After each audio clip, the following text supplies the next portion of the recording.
দর্শক, আপনাদেরকে স্বাগত জানাচ্ছি চ্যানেল আয়ের নিউজ রুম থেকে। আমি সাইদুজ্জামান দীপু। দর্শক, আপনারা সারাদিনই দেখছিলেন যে আমাদের যে এনসিপি অর্থাৎ জাতীয় নাগরিক পার্টি, তার অভ্যন্তরে কিছু গুঞ্জন আমরা শুনছি গণমাধ্যমের বরাত দিয়ে বিভিন্ন, যে এনসিপি যে জামায়াতের নেতৃত্বে যে 8 দলীয় জোট হচ্ছে সেখানে যুক্ত হতে চলেছে। তো এই বিষয়টা নিয়ে এনসিপির ভেতরে অভ্যন্তরে জোর তোলপাড় চলছে। আমরা দেখেছি যে এনসিপির ঢাকা 8 থেকে যিনি দাঁড়াচ্ছিলেন, ঢাকা 8 না, ঢাকা 9 থেকে যিনি দাঁড়াচ্ছিলেন তাসনিম জারা, তিনি ফেসবুকে স্ট্যাটাস দিয়েছেন তিনি দল বা কোনো জোট থেকে নির্বাচন করবেন না, তিনি স্বতন্ত্র নির্বাচন করবেন। এবং তার এই সিদ্ধান্তে যদি কেউ মন খারাপ করে তার জন্য তিনি একটু অনুতপ্ত। এই বিষয়গুলো জেনেছি এবং তারপর আরও জেনেছি যে এনসিপিরই 30 জন নেতা, যারা খুব প্রভাবশালী নেতা, তারা এনসিপির যিনি আহ্বায়ক জনাব নাহিদ ইসলাম, তাকে চিঠি দিয়েছেন এবং এই যে জামায়াতের নেতৃত্বে যে জোট হতে যাচ্ছে, নির্বাচনী জোট, সেখানে যেন তারা অংশগ্রহণ না করে। তো এই বিষয়ে আমরা আপনাদের সাথে কথা বলবো এবং এই বিষয়টা নিয়ে কী হতে চলেছে এনসিপির অভ্যন্তরে, সে বিষয়ে কথা বলবো আমাদের রিপোর্টার আক্তার হোসেন। আক্তার, আপনাকে স্বাগত। ধন্যবাদ আপনাকে সাইদুজ্জামান। তো আমরা যেটা বলছিলাম যে এনসিপির অভ্যন্তরে একটি তোলপাড় আমরা দেখতে পাচ্ছি, তো এই বিষয়ে আপনার কি জানা আছে? দীপু, ধন্যবাদ। যেহেতু সামনে নির্বাচন, আপনি জানেন, তফসিল হয়ে যাওয়ার পরে নির্বাচনী প্রক্রিয়ায় দেশ এগিয়ে চলছে। তা নির্বাচনকে সামনে রেখে নানান ধরনের রাজনৈতিক সমীকরণ, মেরুকরণ ঘটে থাকে, বিষয়টি খুবই স্বাভাবিক। আর যেহেতু এনসিপি এই গণ অভ্যুত্থানের মধ্য দিয়ে উঠে আসা তরুণদের প্রতিনিধিত্বকারী একটি দল, বলা চলে তাদের রাজনৈতিক অভিজ্ঞতা খুবই কম অন্যদের তুলনায়। আমরা বলতেই পারি যে এখন স্মরণকালের সবচেয়ে বেশি সংকটের মধ্যে, স্মরণকাল বলতে তাদের বয়সই খুব কম, যেহেতু তাদের আত্মপ্রকাশ ঘটেছে, সেই ক্ষেত্রে আসলে জন্মের পর থেকে তাদের এখন সবচেয়ে বড় সংকটের মুখে পড়েছে এই দলটি। বিশেষ করে যখন শোনা যাচ্ছে যে কয়েকজন যে পদস্থ নেতা পদত্যাগ করার গুঞ্জন রয়েছে এবং অভ্যন্তরীণ প্রায় 30 জনের মতো গুরুত্বপূর্ণ যারা সদস্য রয়েছেন তারা আহ্বায়ককে চিঠি দিয়েছেন। সব কিছুর মূলে কিন্তু আসলে আগামী নির্বাচন এবং নির্বাচন কেন্দ্রিক যেই জোট যে গঠন রয়েছে সেগুলো নিয়ে। তা আপনি জানেন যে এনসিপি নিয়ে আসলে বছর জুড়েই এনসিপির রাজনীতি নিয়ে আলোচনা রয়েছে, যেহেতু সাধারণ মানুষেরও আগ্রহ রয়েছে, তারা গণ অভ্যুত্থানের মধ্য দিয়ে উঠে আসা দল। প্রথমত তাদের সঙ্গে যখন গুঞ্জন ছিল যে দুজন যে উপদেষ্টা ছিলেন আমাদের, আসিফ মাহমুদ সজীব ভুঁইয়া এবং মাহফুজ, তো তারা যখন পদত্যাগ করছেন তাদের কি হবেন, অথবা মনে হচ্ছিল যে তারাও অনেক ক্ষেত্রে নীতি নির্ধারণের জায়গায় ভূমিকা রাখেন, তাদের ভূমিকাটা কি হবে, তাদের অবস্থান কি হবে, সেটি নিয়েও আলোচনায় ছিল বছর জুড়েই। তো তারা পদত্যাগ করে কিন্তু এখন কিন্তু আসিফ মাহমুদ সজীব ভুঁইয়া কিন্তু এনসিপিতে যোগ দেননি। তিনি ঢাকা 10 থেকে স্বতন্ত্র দাঁড়াবেন বলে না, এটা এতদিন শোনা গেছে, কিন্তু আবার আজকে গত 2 দিন ধরে আমরা শুনতে পাচ্ছি তিনি আবার কুমিল্লা 3 থেকে তিনি নির্বাচনের প্রস্তুতি নিচ্ছেন। তো আসলে সেই বিষয়গুলো এখনো ক্লিয়ার না। তবে এখন যেই সংকটটি সৃষ্টি হয়ে ঘনীভূত হয়েছে, যে প্রথম কথা হলো যে নির্বাচন মাঠের রাজনীতি। আপনি জানেন যে রাজনৈতিক দল করতে গেলে আদর্শিক একটা জায়গা থাকে, নানান বিষয়ে সমীকরণে একটা মাঠের রাজনীতি হয়। বাট ভোটের রাজনীতি আর আসলে মাঠের রাজনীতি একটু ভিন্ন। তো ভোটের রাজনীতিতে আসলে ভোটের সমীকরণটা করতে হয়, কার কত ভোট আছে, ভোট ব্যাংক আছে, ভোটের ক্যাপাসিটি কোন কোন নেতার আছে, তো এইসব নিয়ে চুলচেরা বিশ্লেষণ করতে হয়। সেই বিশ্লেষণ দেখা গেল প্রথম এনসিপির সঙ্গে বিএনপির তাদের একটি বড়, অর্থাৎ এনসিপি জানেন যে আপনি অভ্যুত্থানে কিন্তু একটি ছাত্র জনতার গণ অভ্যুত্থানের মধ্যে যখন একটি বিপ্লব হয়েছে, সেই বিপ্লব কিন্তু সবার অংশীদারিত্ব ছিল, সমস্ত দল মত, সাধারণ মানুষ, বিভিন্ন শ্রেণী পেশার মানুষ এখানে এসেছিল। ঠিক তেমনিভাবে এনসিপি গঠনের ক্ষেত্রে আমরা দেখেছি কিন্তু সেই অংশগুলো সেখানে অন্যান্য রাজনৈতিক দলের সদস্য যারা ছিল তারা হয়তো তার পুরনো রাজনৈতিক দলে ফিরে গেছেন, কিন্তু অনেকে আবার এই এনসিপি গঠনের সময় রয়ে গেছেন। সেখানে যেমন জামায়াতের প্রভাব প্রভাব আছে, সেখানে বিএনপির প্রভাব আছে, অপর যেন বাম ছাত্র সংগঠন বলি তাদের যেমন রয়েছে, অর্থাৎ সমস্ত দলের একটা মিশ্রণ কিন্তু এনসিপিতে রয়েছে। যেই সংকটটা আসলে একটা সময় কখনো আদর্শিক, কখনো ভোটের ক্ষেত্রে এসে এটা বিভাজন দেখা যায়।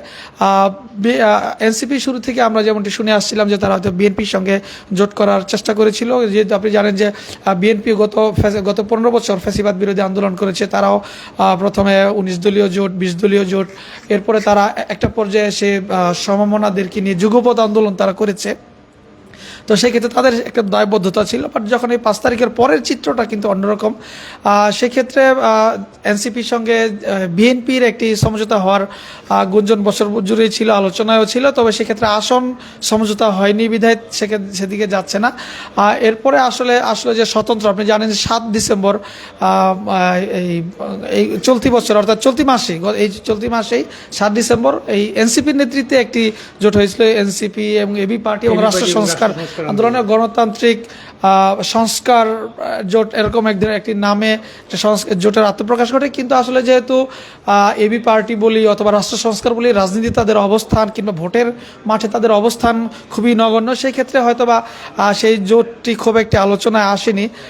কিন্তু এনসিপির মধ্যে যেহেতু একটি চাপ রয়েছে, অভ্যুত্থান পরবর্তীতে গণমানুষের চাহিদা রয়েছে, প্রত্যাশা রয়েছে, তারা ভালো কিছু করতে চায় আগামী নির্বাচনেও, সেই ক্ষেত্রে তারা বিএনপির সঙ্গে, অর্থাৎ এনসিপির মধ্যে 3টি ধারায় আমরা বিভক্ত, আমরা যারা গণমাধ্যম করি। তারপর আপনাকে একটা বলতে চাই, সেটা হচ্ছে যে আমরা দেখেছি যে এনসিপি তাদের এককভাবে নির্বাচন করার জন্য তার ফর্ম ছেড়েছিল নির্বাচনী, এবং মনে হয় 125টির মতো আসনে তারা মনোনয়ন প্রার্থীও ঘোষণা করেছিল এর মধ্যে।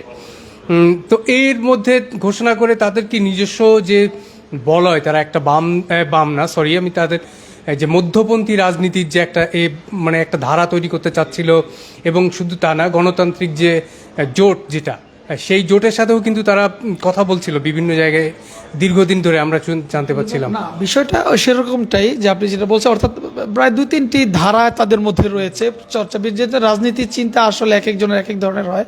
তো এনসিপির মধ্যে যেই অংশটি প্রথমে মনে করেছিল যে বিএনপির যে ভোট ব্যাংক কিংবা বিএনপির যে জনপ্রিয়তা, ধানের শীষ প্রতীকের একটি ব্যাপার রয়েছে, সেটাকে কাজে লাগিয়ে তাদের কিছু ভোটের মাঠে কিছু সুবিধা করতে চেয়েছিল।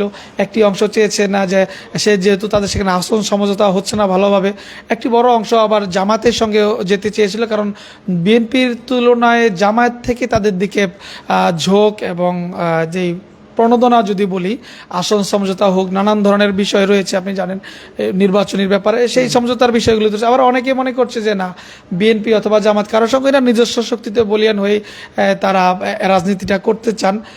তো এই ধরনের বিষয় অবশ্যই আলোচনায় ছিল।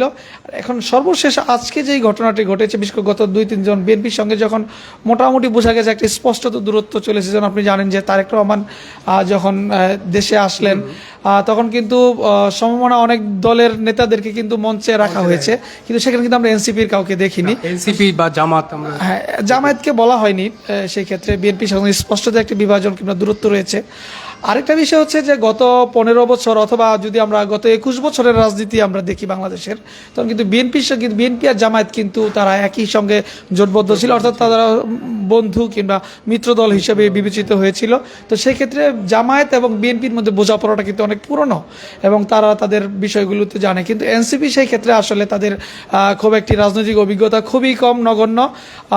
সেই ক্ষেত্রে যে বিষয়গুলি স্পষ্টত বিভাজনটা দেখা গেছে যে সর্বশেষ যখন বিএনপির সঙ্গে তাদের দর কষাকষি বলি, সমঝোতা বলি, সেটি হচ্ছিল না, তখন জামায়াতের অফার স্বাভাবিকভাবে, আপনি যদি চিন্তা করেন যে কম না বেশি কোনটা নেব, তখন স্বাভাবিক সবাই তো মনে করবে যে বেশিটাই নেওয়ার চেষ্টা করবে। তো জামায়াত আবার এর মধ্যে যেহেতু বিএনপির সঙ্গে তাদের সেই আগের গাঁটছড়া নেই, তারা এখন মোটামুটি একটা অর্থাৎ বাংলাদেশে এখন 2 ধারার রাজনীতি এখন চলছে, যেহেতু আওয়ামী লীগ এর কার্যক্রম নিষিদ্ধ হওয়ার পরে এখন আসলে বিএনপির বলো এবং জামায়াতের বলো, ইভেন বিএনপি যেমন তার পুরনো মিত্রদেরকে ধরে রাখার চেষ্টা করছে, তেমনি জামায়াত কিন্তু আবার নতুন করে আরেকটা অবস্থান তৈরি করার চেষ্টা করছে, তার মিত্র বাড়াচ্ছে, যার কারণে সবার ক্ষেত্রে তাদের কিন্তু সেই অফার যদি বলি। আজকে দেখলাম যে তারা বললো যে যারা দুর্নীতিবাজ তার বা প্রশ্রয় দিবে না দুর্নীতিকে, তারা ছাড়া সবার জন্য জামাতের দুয়ার খোলা। আপনি তবে জানেন আরেকটা যে বিষয় আপনাকে জামাতের আট দলের নেতৃত্বে একটি জোট ঠিক না, তারা বলছেন যে আসল সমঝোতা হচ্ছে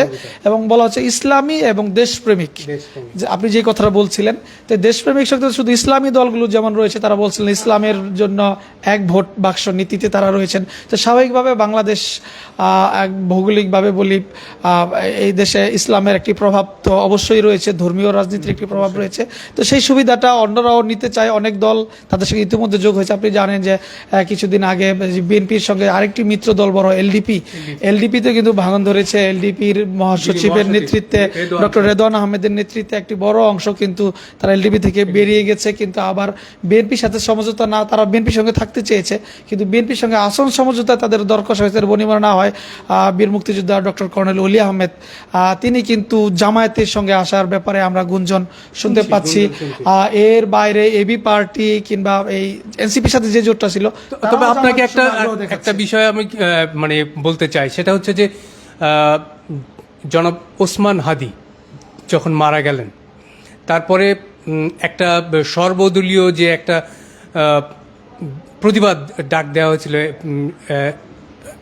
শহীদ মিনারে, সেখানে বিএনপি অনুপস্থিত ছিল বা তারা সংহতি জানালো, বিএনপি সংহতি জানাচ্ছিল, কিন্তু সেখানে আমরা দেখেছি যে জামাত, এবি পার্টি, এনসিপি এবং অন্যান্য যেসব দলগুলো আছে তারা একটা একই ভাষায় তাদের যে কথা সেটা বলছিল। সে আমার কিন্তু মানুষ ধারণা করছিল যে ওই দিনই তাদেরই একটা কোনো মানে নিজেদের ভিতরে কোনো সমঝোতার শুরু হয়েছে। না, বিষয়টা সেরকম না। শহীদ ওসমান হাদির ব্যাপারটি কিন্তু সম্পূর্ণ যে জুলাই কেন্দ্রিক মানুষের আবেগ রয়েছে, জুলাই কেন্দ্রিক যে ঐক্য সেটি, আর রাজনৈতিক যে ঐক্য সেটি আরেকটি, আবার ভোটের ঐক্য আরেকটি। অর্থাৎ আপনি কোনোটা দিয়ে আপনার সাথে মেলাতে গেলে কিন্তু আসলে সমীকরণটা মিলবে না। তো শহীদ ওসমান হাদির ব্যাপারটি আসলে জুলাইয়ের চেতনাকে ধারণ করে তিনি যেহেতু আততায়ীদের হাতে নিহত হয়েছেন, সেখানে আধিপত্যবাদের প্রশ্ন রয়েছে, সেখানে জুলাইয়ের পরবর্তীতে সংস্কার, বিচার অথবা এই যে পরিবর্তন, সেই পরিবর্তনের একটি বিষয় কিন্তু রয়েছে। তো সেই ক্ষেত্রে কিন্তু আসলে কোনো দল, অর্থাৎ আওয়ামী লীগ যেহেতু এখন কার্যক্রম নিষিদ্ধ কিংবা তাদের মানে দৃশ্যমান কোনো অ্যাক্টিভিটিস নেই, তার মানে কিন্তু আওয়ামী অর্থাৎ ফাঁসিবাদের বিরুদ্ধে যারা, এরা কিন্তু আবার সবাই এখন আমরা যতই অ্যালায়েন্স বলি, যতই মানে বিবাদ কিংবা বিরোধ বলি না কেন, কিন্তু আওয়ামী লীগের পক্ষে বিরুদ্ধে কিন্তু তারা আবার সবাই একমত। তারা কিন্তু সবাই চান যে আওয়ামী লীগ আর ফিরতে না পারে। তো সেই জোটটা আলাদা। আপনি যে এই শহীদ মিনারের প্রসঙ্গটা টেনেছেন, আমি মনে করি সেটার সাথে আসলে ভোটের রাজনীতি। তবে হ্যাঁ, স্বাভাবিকভাবে যাদের সাথে যাদের মিত্রতা রয়েছে তারা তো সেখানে কিছু না কিছু ভূমিকা রাখবেনি, কিছু না কিছু কথা তো আসবেনি। আর দেখেন দুইজন রাজনীতিবিদ কিংবা দুই দলের রাজনীতিবিদ কোনো একটা বিয়ের অনুষ্ঠানে যখন যায় আলাপ আলোচনা হয়, তখনও কিন্তু রাজনীতির প্রসঙ্গটাই কিন্তু চলে আসে, সেটা একটা ভিন্ন বিষয়। কিন্তু জোটের ক্ষেত্রে এখন আসলে আমরা যেটা বলছি যে এনসিপি যে সংকটের মধ্য দিয়ে এখন যাচ্ছে, তারা আসলে শ্যাম রাখি না কুল রাখি একটা অবস্থা। তারা আসলে কাদের সাথে যাবে, সামনে তাদের নির্বাচন, তারা যদি এককভাবে করে তারা হয়তোবা তাদের যে কাঙ্ক্ষিত যে ফলাফল সেটি ভোটের মাঠে হয়তো নাও আসতে পারে। এই সমীকরণটা তারা হয়তো করছে। আবার জামায়াতের সাথে গেলে হয়তো তারা একটু বেশি আসন পাবে, যেহেতু আপনি জানেন যারা রাজনীতি করে তাদের একটি আকাঙ্ক্ষা থাকে, সে সংসদে যাবে, এমপি হবে কিংবা সেখানে তারা ভূমিকা রাখবে রাষ্ট্র পরিচালনার ক্ষেত্রে। সেটা যদি আবার তারা এককভাবে করে সেটা তো নাও আসতে পারে। এই ক্ষেত্রে আবার তারা যদি আরও একটি বড় দলের সাথে যায়, বিএনপির সঙ্গে যায়, তো বিএনপি তাদেরকে সেই কাঙ্ক্ষিত আসনগুলো তাদেরকে ছাড় দিবে না। তো সে ছাড় না দিলে স্বাভাবিকভাবে অন্যরা বিট্রে করবে। বিএনপি, আমি যতদূর জানি, তা বিএনপির সাথে 8 থেকে 10টি আসন নিয়ে তাদের মধ্যে সমঝোতা হওয়ার চেষ্টা চলছে। সেটা এক লাফে জামায়াতের কাছে গিয়ে 30টি অথবা 50টি পর্যন্ত চলে গেছে। স্বাভাবিকভাবে এক্ষেত্রে এই পাল্লাটা ভারী হবে। কিন্তু এই ক্ষেত্রে এখন যারা চিঠি দিয়েছে, আমি একটু বলি, ব্যাপারটি চলে এসেছে আদর্শিক ব্যাপারে। যে গতকালকে রাত্রেও আমরা যতদূর জানতে পেরেছি সোর্সের মাধ্যমে যে নাহিদ ইসলামের, এনসিপির নাহিদ ইসলামের বাসায় নারী নেত্রী যারা রয়েছেন তারা গিয়েছিলেন, তারা প্রতিবাদ জানিয়ে এসেছেন যে একটা ঝোঁক মানে এখন এনসিপির নেতৃত্বের মধ্যে যে জামায়াতের সঙ্গে তাদের জোট করা একটি অনেক দূর এগিয়েছে। তো সেক্ষেত্রে তারা বলছেন যে জামায়াতের যে নীতি আদর্শ, যে ধর্মভিত্তিক যে রাজনীতির ব্যাপার, সেগুলিতে তারা অনেক ক্ষেত্রে একমত হতে পারছেন না, অথবা এই অভ্যুত্থান এবং অভ্যুত্থান পরবর্তী জামায়াতের সঙ্গে কিছু বিষয় নিয়ে ক্রেডিট অথবা বিভিন্ন বিষয় নিয়ে স্যাবোটাজ করার যে এই প্রবণতা। এমনকি আবু বাকের, যিনি এনসিপির না কিন্তু ছাত্র সংগঠনের যে বাকসাসের আহ্বায়ক ছিলেন আগে, তো তিনিও একটা স্ট্যাটাস দিয়েছিলেন, আমরা দেখেছি। সেটাও তো একটা গুরুত্বপূর্ণ ছিল। হ্যাঁ, অবশ্যই রাজনীতির তো আসলে অনেক ডালপালা আছে। স্বাভাবিকভাবে রাজনীতি তো আর একজন এককেন্দ্রিক না, যেহেতু এটা মানে সংঘবদ্ধ কিংবা গোষ্ঠীগত ব্যাপার, সেক্ষেত্রে অনেক স্টেক হোল্ডার আছে সেখানে। শিক্ষার্থী আবু বকর নয়, সরি, কাদের, আব্দুল কাদের, আব্দুল কাদের। আব্দুল কাদের আপনি জানেন 9 দফার দফার তার একটি বড় ভূমিকা রয়েছে। তো তিনিও কিন্তু নানান সময়ে তার যে পুরনো অভিজ্ঞতা, অর্থাৎ তিনি একজন অভ্যুত্থানের আগে যখন ছাত্র শিবির কিংবা জামায়াত ইসলামী স্বনামের রাজনীতি করতো না, তখন কিন্তু তাদের সাথে কাদেরের একটি সম্পর্ক ছিল। এরা আমরা যদুর খোঁজ খবর নিয়ে অথবা আমরা যখন অভ্যুত্থানের সময় আমরা কাজ করেছি, তখন বিষয়গুলো আমরা বুঝতে পেরেছি যে তখন তাদের সঙ্গে যেই আচরণ, সেটাই বলছি, ওই যে পুরনো আচরণ, সেই জায়গা থেকে আসলে একটি বড় অংশ আসলে জামায়াতের সঙ্গে যেতে আগ্রহী না। তারই প্রেক্ষিতে আমরা দেখেছি যে আজকে প্রায় 30 জন নেতৃস্থানীয় ব্যক্তি তারা নাহিদ ইসলামকে তারা চিঠি দিয়েছেন যে তারা যেন ঠিক ওই 71 প্রশ্ন কিংবা এই ধর্মীয় রাজনীতি, নানান মূল্যবোধের জায়গা থেকে তারা আপত্তি জানিয়েছে যে এই জামায়াতের যে নেতৃত্বের যে জোট, সেই জোটে যেন তারা যেতে আগ্রহী। স্বাভাবিকভাবে এখানে মত দ্বিমত থাকবে। এই 30 জন যদি চায়, আবার যদি 31 জন যদি আবার মনে করেন জামায়াতের পক্ষে যাবে, সেটাও হতে পারে। এখন বড় বিষয় হলো যে এনসিপির রাজনীতির ভবিষ্যৎ কি। এনসিপির রাজনীতির ভবিষ্যৎ নির্ভর করছে এখন এনসিপির যারা নেতৃস্থানীয় সিদ্ধান্ত নেওয়ার জায়গায় যারা রয়েছেন, তারা কি সিদ্ধান্ত নেন। তারা স্বাভাবিকভাবে কখনো একটা সংসারেও কিংবা একটা পরিবারেও সবাইকে সন্তুষ্ট করা যায় না। কেউ না কেউ মত দ্বিমত থাকবেই, বিভাজন থাকবেই, মান অভিমান থাকবেই। এরপরেও তারা আসলে এনসিপি কী সিদ্ধান্ত নেয় তার উপর নির্ভর করবে তাদের আগামী দিনের রাজনীতি কেমন হবে, তার ভবিষ্যৎ নির্ধারণ করে দেবে আসলে এই সিদ্ধান্তগুলো। আপনি জানেন যে এই নাহিদ ইসলামের কিন্তু অতীত অভিজ্ঞতা রয়েছে। যখন এক দফার ঘোষণা হয়, অর্থাৎ এই দল হওয়ারও আগে, তখনও কিন্তু এই দ্বিধা বিভক্ত ওই দলের মধ্যে কিংবা এই সংগঠনের মধ্যে ছিল। তখন কিন্তু এই ক্রিটিক্যাল মুহূর্তে তারা এসে একটা সিদ্ধান্ত নিয়েছেন। আবার নাহিদ ইসলাম তিনি কিন্তু উপদেষ্টা ছিলেন, উপদেষ্টা থেকে না আসবেন কি আসবেন না, তিনি কিন্তু সেই উপদেষ্টার পদ ছেড়ে তিনি এই রাজনীতিতে তিনি যুক্ত হয়েছেন। তখনও মত দ্বিমত ছিল। এর পরবর্তীতে আমরা যখন দেখেছি যে নাগরিক পার্টি কিংবা নাগরিক কমিটি ছিল, নাগরিক পার্টি করার সময় মত দ্বিমত ছিল। তো এরপরে যখন আপনি জানেন জুলাই ঘোষণাপত্র নিয়ে তাদের ব্যাপক আন্দোলন চলছিল, একটা বড় অংশ চলছিল যে তারা শহীদ মিনারে গিয়ে জুলাই ঘোষণাপত্র তারা পাঠ করবেন। সারা দেশ থেকে হাজার হাজার গাড়ি ভাড়া করেছিল, লোকজনও ঢাকায় চলে এসেছিলেন।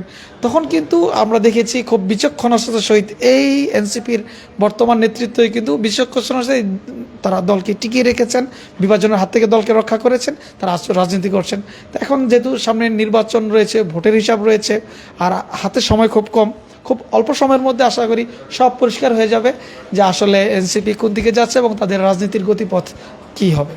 ধন্যবাদ। তো দর্শক, এই ছিল আমার কাছে সর্বশেষ তথ্য। আর ভবিষ্যতে বা যখনই আমরা আরও আপডেট তথ্য পাবো আপনাদেরকে জানিয়ে দেব, বা আমাদের যে কোনো বিষয়ে আমরা আপনাদেরকে জানানোর চেষ্টা করি যে কি ঘটতে চলছে বা সেই বিষয়টা নিয়ে কি চলছে। তো এতক্ষণ আপনাদের সাথে ছিলাম আমি সাইদুজ্জামান দীপু, আমার সাথে ছিলেন আক্তার হোসেন। এতক্ষণ আমাদের সাথে থাকার জন্য আপনাদেরকে ধন্যবাদ।